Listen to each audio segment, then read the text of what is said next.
William Francis Kemmler was an American peddler, alcoholic, and murderer who, in 1890, became the first person in the world to be executed by electric chair. He was convicted of murdering Matilda Tillie Ziegler, his common-law wife, 2 years earlier. Although electrocution had previously been successfully used to kill a horse, Kemmler's execution did not go smoothly.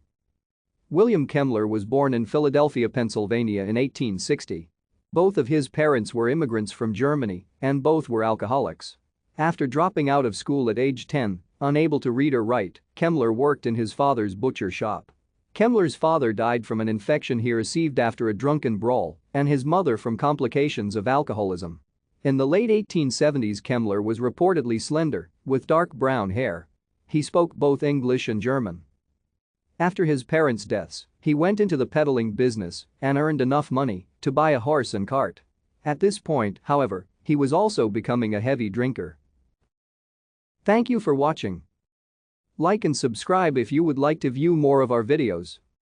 Have a nice day.